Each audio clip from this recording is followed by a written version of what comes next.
Puluhan rumah warga di Desa Rikitbur, Kecamatan Bukit Tusam, Aceh Tenggara, mengalami rusak parah hingga 9 diantaranya hanyut terseret banjir.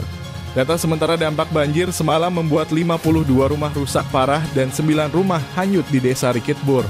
Kata Camat Bukit Tusam, Hasmi Jurianto kepada habaaceh.id, Selasa 21 November 2023. Hasmi menjelaskan dampak banjir bandang yang terjadi sejak Senin 20 November telah merendam 4 desa yaitu Desa Rikitbur, Rikitbur 2, Lawe 2 45, dan Desa Darussalam. Dampak banjir tersebut juga telah menelan seorang korban jiwa. Diberitakan sebelumnya seorang warga Desa Rikitbur, Kecamatan Bukit Tusam, Aceh Tenggara, Darwis 46 tahun yang hilang terseret arus banjir ditemukan meninggal dunia di kawasan persawahan. Korban berhasil ditemukan warga di lokasi persawahan, menyangkut dekat batang pisang dalam kondisi meninggal dunia sekitar pukul 10.20 waktu Indonesia Barat, ujar warga Desa Rikitbur, Asri. Asri menjelaskan awalnya pada Senin 20 November malam, korban berusaha menyelamatkan orang tua dan adiknya yang terkepung banjir.